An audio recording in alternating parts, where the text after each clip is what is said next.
আল্লাহর হাবিব যখন মৃত্যুর কয়েকদিন আগ পর্যন্ত অসুস্থ, যেই দিন দুনিয়ার থেকে বিদায় নিয়ে চলে যাবেন, মালাকুল মউত দরজার সামনে চলে আসছে। বারবার আমার আপনার দরজার করে দোয়ারম নবী বিশ্ব নবীর ঘরের সামনে মালাকুল মউত দাঁড়ায়া বারবার নবীকে সালাম দেয়। আল্লাহ নবী অসুস্থ, কখনো হুঁশ কখনো বেহুশ। আল্লাহ নবী ডাকতে বলে, এ মা ফাতেমা ঘরের দরজাটা খুলে দাও। ফাতেমা দরজা খুলতে চায় না, অনেক পরে দরজাটা খুলে দিল, সাথে সাথে দরজাটা লাগায় দিল। ডাকতে বলে, মা তুমি কেন দরজা লাগাও? ফাতেমা চোখের পানি ছেড়ে কান্না করে। ডাকতে বলে, বাবা গো, এমন একজন মানুষ ঘরের সামনে দাঁড়াইছে, এরকম মানুষ এই মক্কা মদিনায় আমি জীবনে দেখি নাই। জোরে বলেন আল্লাহু আকবার। সেই লোকটার মাথার চুলগুলি তাল গাছের সমান দেখা যায়, চোখগুলি অগ্নিশিখার মতো দেখা যায়। বাবা গো, এই লোকটাই বুঝি আপনাকে নেওয়ার জন্য বুঝি আসছে, এই জন্য আমি দরজা লাগা দিলাম। আল্লাহ নবী ডাকদা বলে, মা রে তুমি দরজা খুলে দাও। দরজা খুললেও ঢুকতে পারবে, দরজা বন্ধ করলেও সে ঢুকতে পারবে। আল্লাহ রব্বুল আলামিন তাকে ঢোকার মতো শক্তি দান করেছে। ভাইরা আমার, আল্লাহ তাআলা তার হাবিবের কাছে আজরাইলকে পাঠাইছে আর বলে দিছে, মালাকুল মউত আমার বন্ধুকে জিজ্ঞাসা করবা, আমার বন্ধু যদি আমার কাছে আসতে চায় তাকে নিয়ে আসবা, আর যদি থাকতে চায় তাকে তুমি দুনিয়ার মধ্যে রেখে আসবা। আমার বন্ধু তার ইচ্ছা মতো দুনিয়াতে থাকতে পারবে। চিৎকার মেরে বলেন সুবহানাল্লাহ। ভাইরা আমার, মালাকুল মউত নবীর ঘরের মধ্যে ঢুকিয়া সালাম দিয়ে ডাকতে বলতেছে, আসসালাতু ওয়াসসালামু আলাইকা ইয়া রাসূলুল্লাহ। ওগো আল্লাহ নবীজি, আল্লাহ তাআলা আমাকে পাঠাইছে আপনাকে নেবার জন্য, তবে আপনার অনুমতি সাপেক্ষে। আপনি যদি যেতে চান তাহলে আপনাকে আমি নিয়ে যাব, আর যদি থাকতে চান আপনার ইচ্ছা মতো দুনিয়াতে থাকতে পারবেন। ভাইরা আমার, আল্লাহ নবী ডাকতে বলেন, আজরাইল এখন জিব্রাইল আসুক, তারপরে তোমাকে সিদ্ধান্ত দিব। এই মুহূর্তে জিব্রাইল চলে আসলো। ডাকতে বলে, ভাই জিব্রাইল আমি কি থাকবো না যাব? জিব্রাইল ডাকতে বলতেছি, ইয়া রাসূলুল্লাহ আপনি চাইলে থাকতে পারবেন, আপনি চাইলে যাইতে পারবেন, তবে আল্লাহ তাআলা আপনার দিদারের জন্য অপেক্ষায় আছে।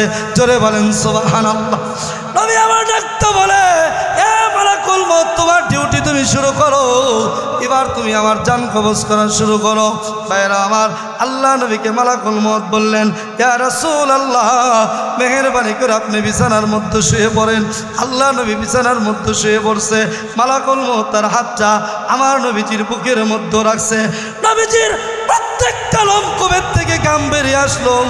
আমার নবীজির চোখ থেকে ঠপ ঠপ করে পানি পড়তেছে। মালাকুল মউত ডাকতে কয়, ইয়া রাসূলুল্লাহ ইয়া হাবিবাল্লাহ, হুজুর আপনি বেয়াদবি মাফ করবেন, কান্না করবেন না। আপনার মতো এত আরামে পৃথিবীর কোনো মানুষের জান কবজ করা হবে না, আর কোনো দিন কবজ করা হয় নাই। ইয়া রাসূলুল্লাহ মেহেরবানি করে একটু অপেক্ষা করেন গো নবীজি, আপনি কাঁদবেন না, আপনার কান্না সহ্য করতে পারি না। আল্লাহ নবী ডাকদা বলে, রে মালাকুল মউত তুমি শুনে নাও, আমার মৃত্যুর যন্ত্রণা আমি কান্না করি না। মালাকুল মউত আমার বুকের উপরে তুমি হাত রাখছো, মনে হয় তুমি বহুত পাহাড়টা চাপায় দিছো রে। আমার উম্মতেরা সহ্য করতে পারবে না, আমার গুনাহগার উম্মতেরা এই মৃত্যুর যন্ত্রণা সহ্য করতে পারবে না। মালাকুল মউত আমার জন্য আমি নবীজি কান্দি না, আমার এতিম গুনাহগার উম্মতের জন্য কান্না করি। আমার গুনাহগার উম্মতকে মৃত্যুর সময় এ মালাকুল মউত তুমি কষ্ট দিও না। আল্লাহ নবীকে মালাকুল মউত ডাকতে বলতেছে, ইয়া রাসূলুল্লাহ আপনি কান্না করবেন না। মায়ের বুকের দুধ খাইতে খাইতে যেরকম বাচ্চা মায়ের কোলের মধ্যে ঘুমায় যায়, আপনার উম্মতের জান আমি মালাকুল মউত কথা দিলাম ওইভাবে কবজ করব। জোরে জোরে বলেন সুবহানাল্লাহ। ونعوذ بالله من شرور أنفسنا ومن سيئات أعمالنا من يهده الله فلا مضل له ومن يضلله فلا هادي له ونشهد أن لا إله إلا الله وحده لا شريك له ونشهد أن سيدنا وسندنا ومولانا محمدا عبده ورسوله الذي أرسله الله كافة بشيرا ونذيرا وداعيا إلى الله بإذنه وسراجا وقمرا منيرا فقد قال الله تبارك وتعالى في كلامه المجيد وفي الفرقانه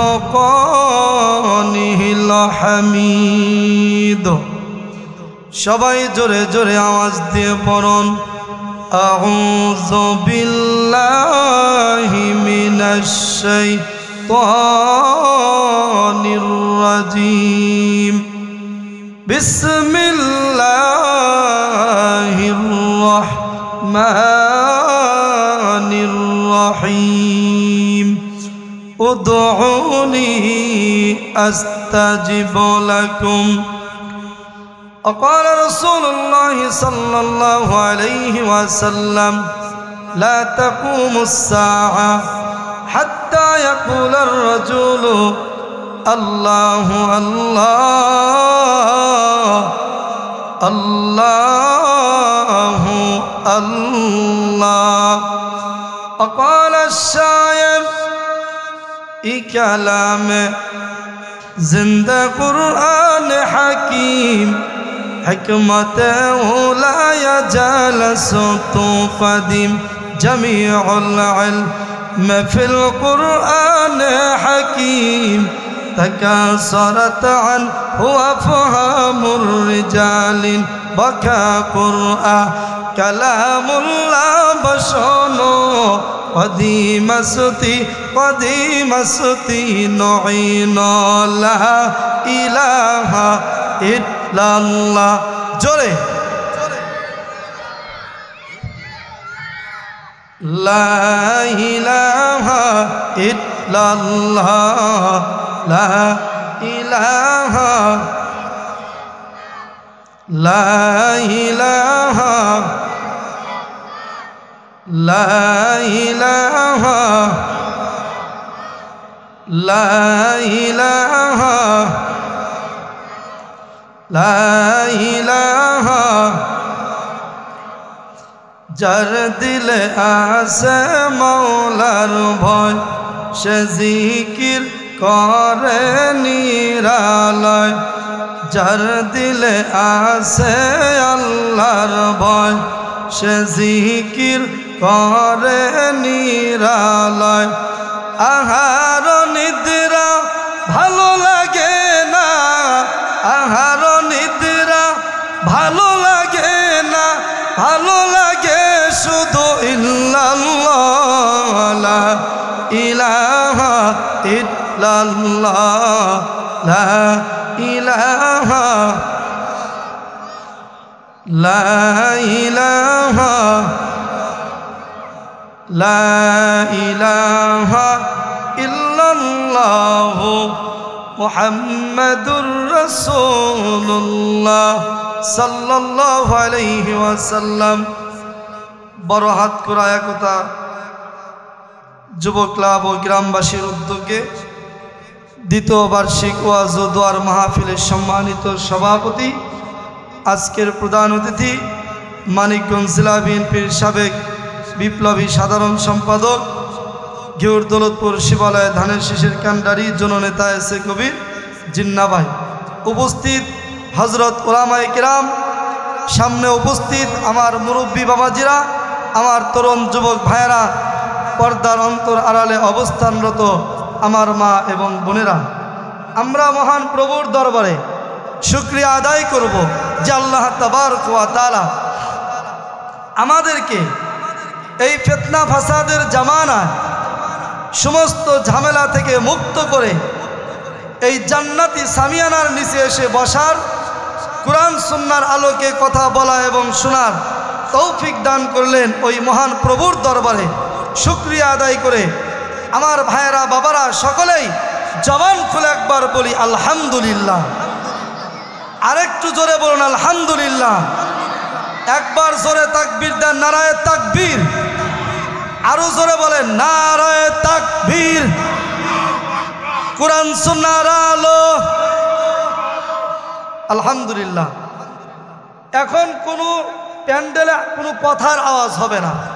আমি যদি আপনাদের কোনো প্রশ্ন করি আপনারা উত্তরটা দিবেন জোরে।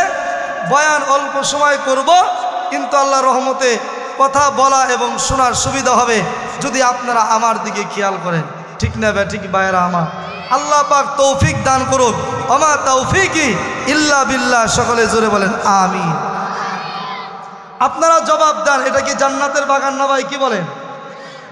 রাসূল করিম সাল্লাল্লাহু আলাইহি ওয়াসাল্লাম বলেছেন, যেখানে কোরআন সুন্নাহর আলোকে আলোচনা করা হয়, জিকির আজকার করা হয়, যতক্ষণ পর্যন্ত করা হয় ততক্ষণ পর্যন্ত ওই জায়গাটা জান্নাতের বাগান হয়ে যায়। জোরে বলেন সুবহানাল্লাহ। এই বাবাজিরা তোমরা কথা বলতে না, সবাই দেখেন। এই যে যুবকরা তোমরা কথা বলো না। তোমরা যদি কথা বলো বাবা তাহলে কথা বলা ডিস্টার্ব হবে। তোমরা কথা শুনো ভাইরা আমার, খেয়াল করে শুনো। আল্লাহ রসুলের পবিত্র জবানের বর্ণনা মোতাবেক যতক্ষণ পর্যন্ত মাহফিল চলবে ততক্ষণ পর্যন্ত এটা জান্নাতের বাগান। জোরে বলেন সুবহানাল্লাহ। আপনারা জবাব দেন, যারা একবার জান্নাতে ঢুকে আল্লাহ কি তাদেরকে আর জান্নাত থেকে বের করে দেয়? একটু জোরে বলেন দেয়? দেয় না। আমি পিছনের ভাই বাবাজিদেরকে বলবো একটু এই মাঝখানের ফাঁকা জায়গাটা পুরা করেন। ভাইরা আমার একটু কিছু মনে করবেন না, একটু কষ্ট করে সামনে আগে আসেন। আর যারা বাহিরে দাঁড়িয়ে আছেন, এই মাহফিল আগামীকাল আর থাকবে না। কি বলেন, থাকবে? আমি অনুরোধ করে বলছি এই মাঝখানের ফাঁকা জায়গাগুলি একটু কষ্ট করে আপনারা আগে আসেন। মনে কষ্ট নিয়েন না যে আমরা বইছি ভাইজান আমাকে কষ্ট দিল, এটা মনে করেন না। একটু কষ্ট করে আগায় বসেন। যারা রাস্তাঘাটে মাঠে দাঁড়িয়ে আছেন, অনুরোধ করব জান্নাতের বাগানে আসেন। ভাইরা আমার, আল্লাহ যদি কবুল না করে জান্নাতের ভিতরে কেউ ঢুকতে পারে না। জোরে বলেন ঠিক না বেটি? খেয়াল করে শুনেন ভাইরা আমার, আল্লাহ রাব্বুল আলামিন এক শ্রেণীর মানুষকে জান্নাত দিয়ে দেবে, আর এক শ্রেণীর মানুষকে জাহান্নামে ফেলে দিবে।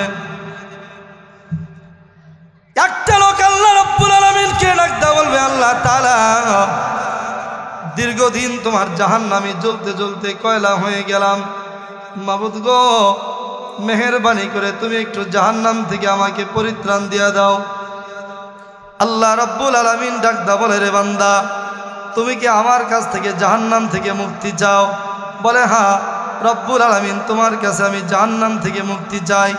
আল্লাহ রব্বুল আলামিন ফেরেশতাকে ডাকতে বলে, যাও আমার বান্দাকে জাহান্নাম থেকে বের করিয়া জান্নাত জাহান্নামের মাঝখানে আরাফ নামক জায়গার মধ্যে রেখে দিয়ে আসো।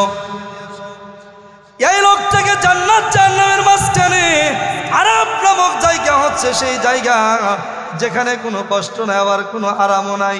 বাইরা আমার, আল্লাহর বান্দা আরাফ নামক জায়গার ভিতরে বসে বসে দূর থেকে জান্নাতটা তাকায় তাকায় দেখে। আল্লাহর বান্দা চোখের পানি ছেড়ে ছেড়ে কান্না করতে আছে। আল্লাহ রাব্বুল আলামিন ডাকদা বলে, কিরে বান্দা তুমি তো জাহান্নাম থেকে পরিত্রাণ চাইলা, আমি তোমাকে মুক্তি দিয়া দিলাম, এবার কেন তুমি কান্না করতে আসো? এই লোকটা ডাকতে বলে, আল্লাহ তোমার জান্নাত দূর থেকে আমি তাকায় দেখি মাওলা, তোমার জান্নাতটা আমি ভালো করে দেখতে পারি না গো আল্লাহ। মেহেরবানি করে যদি তুমি একটু তোমার জান্নাতের গেটের সামনে দাঁড় করা দিতা, মাবুদ গো তোমার জান্নাত আমি তাকায় তাকায় দেখতাম। জোরে জোরে বলেন সুবহানাল্লাহ। আল্লাহ রাব্বুল আলামিন ডাকতে বলে, ফেরেশতা যাও বান্দাকে জান্নাতের গেটের সামনে আমার বান্দাকে দাঁড় করা দিয়ে আসো। আল্লাহর ফেরেশতারা আল্লাহর বান্দাকে জান্নাতের গেটের সামনে দাঁড় করা দিবে। আল্লাহর বান্দা আগের চাইতে আরো জোরে জোরে কান্না করতে থাকবে। আল্লাহ রাব্বুল আলামিন ডাকদা বলে, কিরে বান্দা এখন কেন তুমি কান্না করতে আসো? এই লোকটা ডাকতে বলে, রব্বুল আলামিন আল্লাহ তাআলা আমার জীবনে কোনো নেক আমল আমি করি নাই, আমি তো তোমার জান্নাতে ঢোকার উপযুক্ত বান্দা না। আল্লাহ গো তোমার জান্নাতের গেটের সামনে দাঁড়ায়া তোমার জান্নাত আমি ভালো করে দেখতে পারি না গো মাওলা। মাবুদ গো, একটাবার যদি তুমি গেটের ভিতরে ঢুকাইতা তোমার জান্নাতটা আমি ভালো করে তাকায়া তাকায়া দেখতাম। আল্লাহ রাব্বুল আলামিন ডাকদা বলে, ফেরেশতা যাও আমার বান্দাকে জান্নাতের গেটের ভিতরে একটু দাঁড় করা দাও। আল্লাহর ফেরেশতা আল্লাহর বান্দাকে জান্নাতের গেটের মধ্যে দাঁড় করা দিবে। আল্লাহর বান্দা জান্নাতের গেটের ভিতরে দাঁড়া দাঁড়া আগের চাইতে জোরে জোরে কান্না করবে। চিৎকার মেরে বলেন সুবহানাল্লাহ। আল্লাহ তাআলা ডাকতে বলে, বান্দা আমার জান্নাত কোনো কান্না করার জায়গা না। আমার জান্নাতের মধ্যে তুমি কেন কান্না করো রে বান্দা? জান্নাত হলো আরামায়েশের জায়গা, জান্নাতের মধ্যে তুমি কেন কান্না করো? আল্লাহর বান্দা ডাকদা বলে, রব্বুল আলামিন আমার জীবনে ভালো কোনো নেক আমল করতে পারি নাই, আমি তোমার জান্নাতে ঢোকার উপযুক্ত বান্দা না। আল্লাহ গো, অনেক দয়া করিয়া তোমার জান্নাতের গেটের ভিতরে ঢুকাইছো। আয় আল্লাহ তাআলা, তোমার জান্নাতটা আমি ভালো করে দেখতে পারি না গো মাওলা।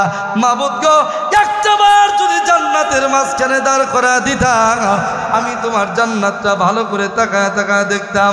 আল্লাহ রাব্বুল আলামিন ডাকদা বলে, ফেরেশতা আমার বান্দাকে জান্নাতের মাঝখানে তুমি সুন্দর করে দাঁড় করা দাও।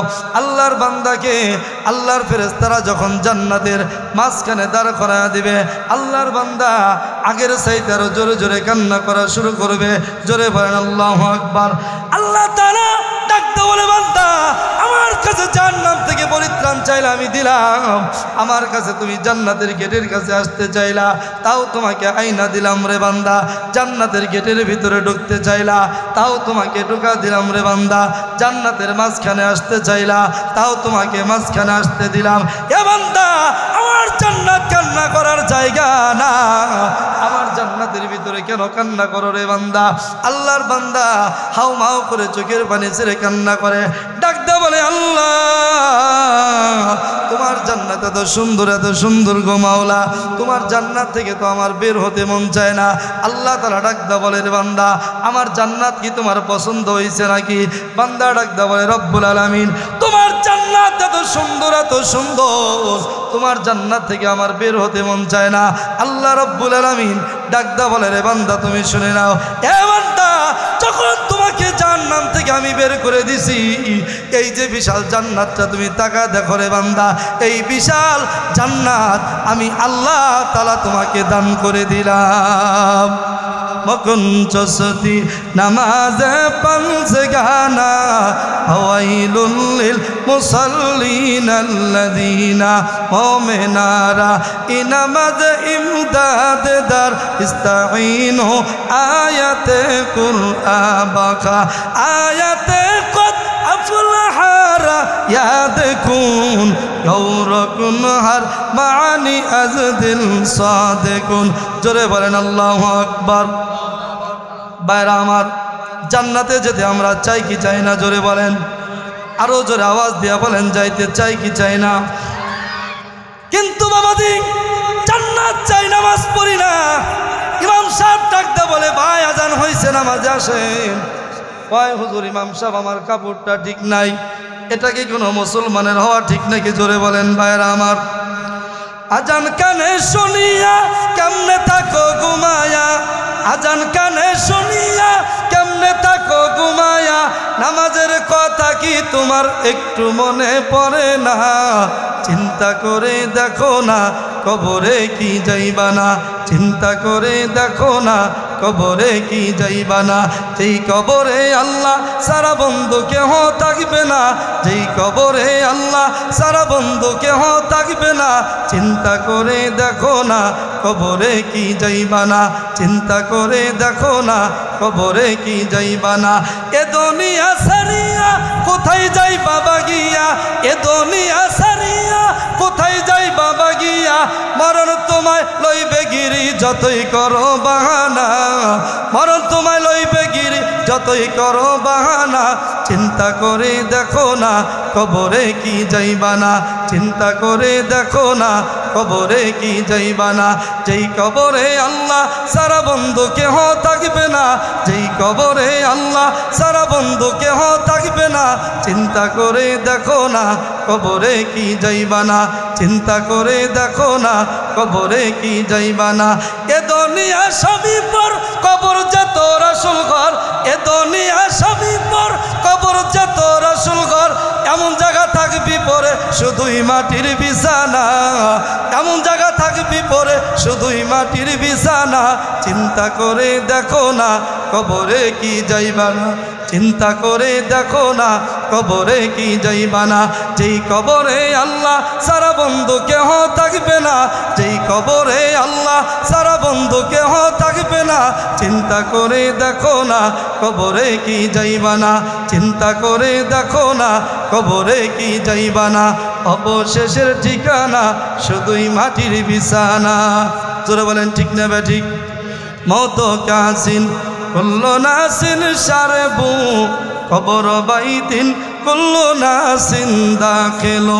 আজ দুনিয়া কে আজ দুনিয়া জুদা বাস, বাহার ক্যারে কে বাসি বা খুদা বাস।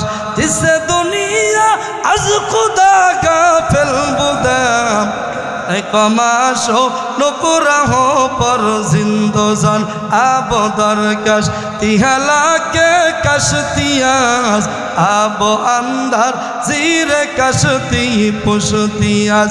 আমি পাপি কেমনে থাকবই কবরে, সাথী নাই রে বাতি নাই রে মাওলা ওই ঘরে, সাথী নাই রে বাতি নাই রে মাওলা ওই ঘরে। মিশামিশি কাটাইলাম জিন্দেগি, চোখে দেখা না করিলাম বন্দেগি, চোখে দেখা না করিলাম বন্দেগি। ঠিক না ঠিক ভাইরা আমার? আমল যদি না না সম্মানিত ভাইরা আমার, এজন্য আমরা সকলে কবর দেশে যাই। পাশে এত কথা বলে কি ভাইরা আমার? আমরা দুনিয়াতে চিরদিন কেউ থাকতে পারবো না। কি বলেন পারবো? 2 দিন আগে আর পরে আমাদেরকে কবরে যেতেই হবে। ভাইরা আমার, আল্লাহ নবীর সাহাবী হযরত উসমান গনি রাদিয়াল্লাহু তাআলা আনহু, এই যুবক সাহাবী জান্নাতের ঠিকানা আল্লাহ তাআলা যার জন্য ঘোষণা করে দিয়েছে, দুনিয়া থেকে আল্লাহ পাক 10 জনকে জান্নাতের সুসংবাদ দান করেছেন। তার মধ্যে 3 নম্বর ব্যক্তি হলেন হযরত উসমান জিন নুরাইন রাদিয়াল্লাহু তাআলা আনহু। ভাইরা আমার, হযরত উসমান গনি রাদিয়াল্লাহু তাআলা আনহু রাস্তা দিয়ে যখন তিনি হাঁটতেন, কবর দেখলে তিনি অজর ধরায় কান্না করতেন। সাহাবায়ে কিরাম জিজ্ঞাসা করতেন, ওগো আমিরুল মুমিনিন, আপনাকে তো আল্লাহ তাআলা দুনিয়া থেকে জান্নাতের সুসংবাদ দিয়েছেন, তাহলে কবর দেখে আপনি কেন তো কান্না করেন? ওই সাহাবী উসমান গনি ডাকদা বলে, আমার সাথীরা আপনারা জানেন না, আল্লাহ তাআলা আমার উপর খুশি হয়ে আমাকে জান্নাতের সুসংবাদ দিয়েছে। আল্লাহ তাআলা যদি একটা আমলে যদি আল্লাহ অসন্তুষ্ট হয়ে যায়, আল্লাহ যদি আমার জান্নাতের টিকিট ক্যান্সেল করে দেয়, আমি তো আল্লাহর কাছে দাঁড়াইতে পারবো না, আল্লাহর কাছে জবাব দিতে পারবো না। এই জন্য আমি বেশি বেশি কান্না করি। এই কবর হলো মানুষের পরকালের প্রথম ঘাঁটি। ভাইরা আমার, আল্লাহর নবী বলেছেন, কবরের মধ্যে আল্লাহর কোনো বান্দারা যদি ক্ষমা পেয়ে যায়, আল্লাহ রব্বুল আলামিন হাসরে মিজানে পুলসিরাতে সব জায়গায় সহজ করে দিয়া এই লোকটার জন্য আল্লাহ তাআলা জান্নাতের ব্যবস্থা করে দিবে। পক্ষান্তরে যেই লোকটা কবর দেশের মধ্যে যেই লোকটা ধরা পড়ে যাবে, যেই ব্যক্তি কবরের মধ্যে ধরা পড়ে যাবে, বিপদ হয়ে যাবে, কবরের মধ্যে যে জবাব দিতে পারবে না। ভাইরা আমার, আল্লাহ নবী বলেছেন হাসরে মিজানে পুলসিরাতে সব জায়গায় ধরা পড়বে, তার কপালে জাহান্নাম ছাড়া উপায় থাকবে না। এই জন্য বাবাজিরা আমার, কবরের জন্য বেশি বেশি স্মরণ করতে হবে, কবরের কথা মনে করতে হবে। গুনার কাজ করা যাবে না, নেক আমল করতে হবে। এই দুনিয়ায় চিরদিন থাকা যাবে না। জোরে বলেন ঠিক না বেঠিক ভাইরা আমার? এই জন্য দুনিয়ার জিন্দেগি হলো পার্থিব জিন্দেগি, চিরস্থায়ী জিন্দেগি না।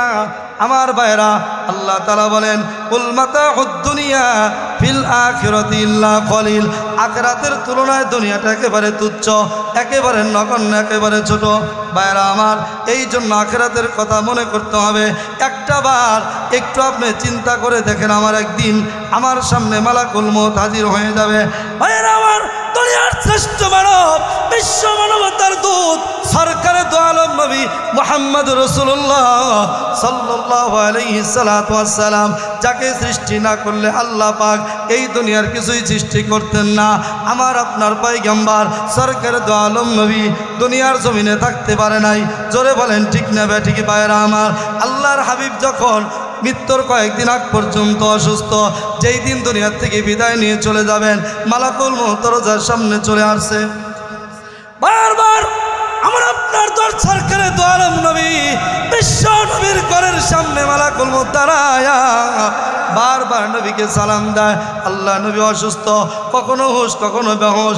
আল্লাহ নবী ডাকতে বলে, এ মা ফাতেমা, ঘরের দরজাটা খুলে দাও। ফাতেমা দরজা খুলতে চায় না। অনেক পরে দরজাটা খুলে দিল, সাথে সাথে দরজাটা লাগায় দিল। ডাকতে বলে, মা তুমি কেন দরজা লাগাও? ফাতেমা চোখের পানি ছেড়ে কান্না করে।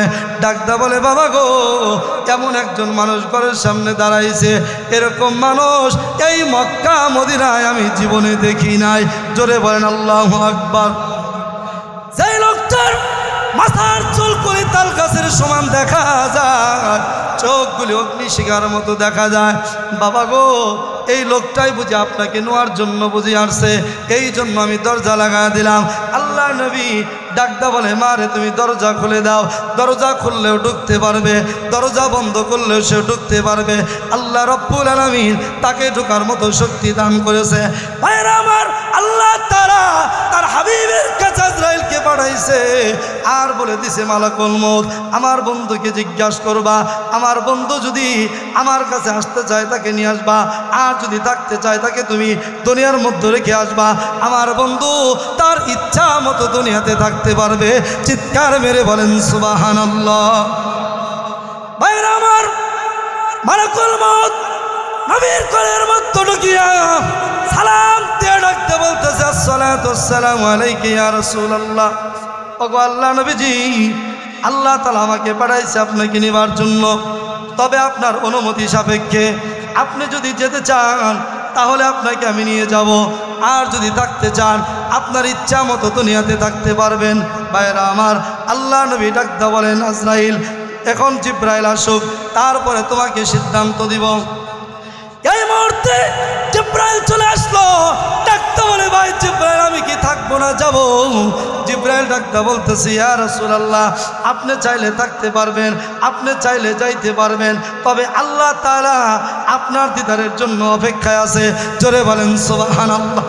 নবী আমার ডাকতে বলে, এ মালাকুল মউত তোমার ডিউটি তুমি শুরু করো, এবার তুমি আমার জান কবজ করা শুরু করো। ভাইরা আমার, আল্লাহ নবীকে মালাকুল মউত বললেন, ইয়া রাসূলুল্লাহ মেহেরবানি করে আপনি বিছানার মধ্যে শুয়ে পড়েন।